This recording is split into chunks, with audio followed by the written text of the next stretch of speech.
हो सकता है आज आप स्टार्ट कर सकते हो, 3 साल के बाद आप भी आके स्टेज पे बोलो कि मैं भी आखिरी हूँ। माई सेल्फ सैयद खान, सभी लोगों को अस्सलाम वालेकुम, नमस्कार। हाँ, ये बिजनेस को स्टार्ट करने के पहले मैं रिलायंस कम्युनिकेशन में एज असिस्टेंट टेरिटरी मैनेजर था। कुछ समझ में नहीं आया, मैं मलाड में आया था रोहिया वहाँ पे देखने के लिए, और जब ऐसे सब भीड़ को देख के ना मेरे माइंड में समझ में आता है कोर्ट वाला भाई लंबा लंबा फेंकेगा भी है, ये वही है टोपी लगाने वाला। हाँ देखो आता ही है, वी आर इंडियन में हमेशा बोलता हूँ, हम लोग ना पॉजिटिव कम नेगेटिव होलसेल में सोचते हैं, और अपने लाइफ में होलसेल में नेगेटिव होता है।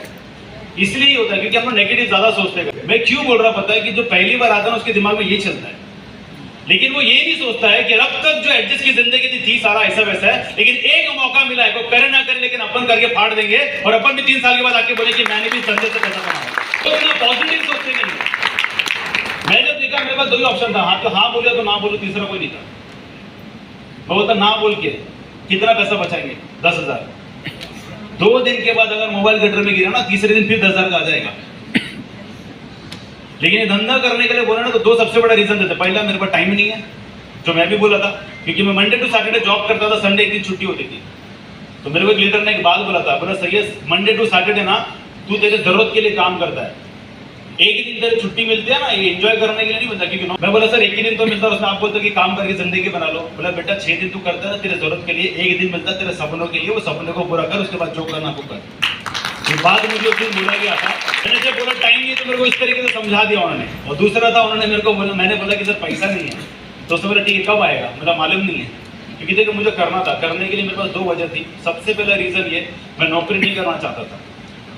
मैं इसलिए नहीं करना चाहता था क्योंकि मेरे पिताजी ने 40 साल नौकरी किया। मैंने देखा मेरे पिताजी, एक चीज माइंड में था, अगर मैं भी 40 साल नौकरी करूंगा तो आने वाला टाइम पे मेरे बच्चों को भी नौकरी करना पड़ेगा, तो मेरा मेरे बाप में फर्क क्या रहा, ये हमेशा दिमाग में चलता है। क्योंकि आजकल के यंगस्टर लोग को ज्यादा बोलते हैं काश मेरे माँ बाप ने ऐसा कुछ किया होता, पढ़ा दिया होता, अगर कुछ कर लिया होता तो अपना चीर देते, फाड़ देते। मैं बोलता हूँ ठीक है यार, अपने माँ बाप ने ऐसे भी तकलीफ उठा के कैसे ना कुछ करके बड़ा कर दिया ना, तेरे में दम है तो तू तेरे माँ बाप को, तेरे खानदान वाले को करके दिखा दे, बहुत जरूरी है।